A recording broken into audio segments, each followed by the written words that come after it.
Forget that. Howdy ho, Arkansas Pilgrim here again. The video I should have made a long time ago, and I know they seem to be saying that a lot lately, but hey man, I'm behind. And this is, hey, I guess this is my actual last Shed Wars tip video, even though I said that on the previous one. I'm sneaking this one in too. This is how to preserve your seeds. I wanted to pair it with how to harvest seeds, but there's a lot more detail going to have to go into that video, so I'm just doing this one instead. Well, here I have some seeds, and actually, speaking of being behind, these were things that I was actually going to plant in my fall garden, and I still haven't planted them. I did plant these, but they didn't come up. But hey, that's another issue. I'm just going to use these as an example when it comes to how to preserve your seeds. And when I say preserve, I mean make them last and be viable as long as possible. See, and the main reason to do that is, why buy, why store them where they're going to end up going bad when you can save them and not have to buy them again? Or if you go to the trouble of harvesting seeds out of your garden from the plants, which can be involved,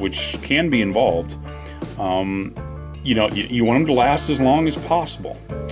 Well, to make the seeds last, you need to control the temperature and moisture. And the easiest way to do that is store them in a container in the refrigerator. And what I do first is I put them inside a Ziploc, and I will have to admit here,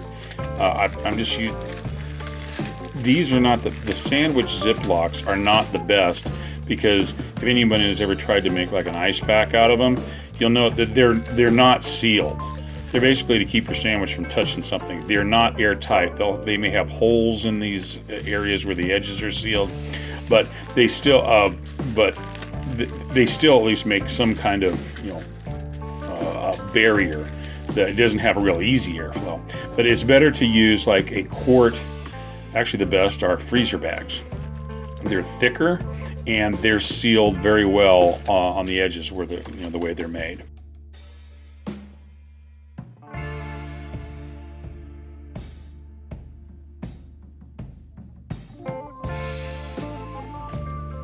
So I like to have a double protection, I guess you could say. You could just stuff them into a jar, but I like to have them in a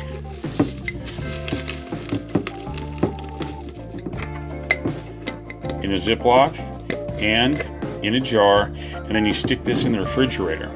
And then whenever you want to use them, you pull them out, take the seeds out you want, put them back in. I've had seeds last for let's say 10 years and you still get like a 50% germination rate out of them, which is, that's pretty good. But if you just take your seeds and throw them in a box, even if you put them in a nice organized box, even if it's like a little index card box where you've got them sorted by, type or alphabetical or whatever OCD method you like to use, or even in a larger container, those, that's subject to changes in humidity and temperature, especially if you leave them out in your shed or out in your garage or your barn.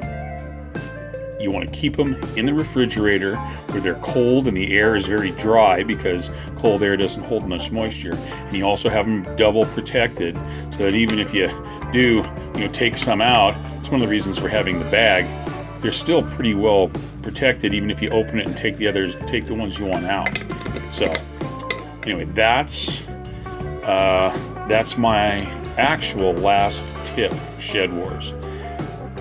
Be careful with your seeds, and they'll last a long time. So God bless y'all. See you.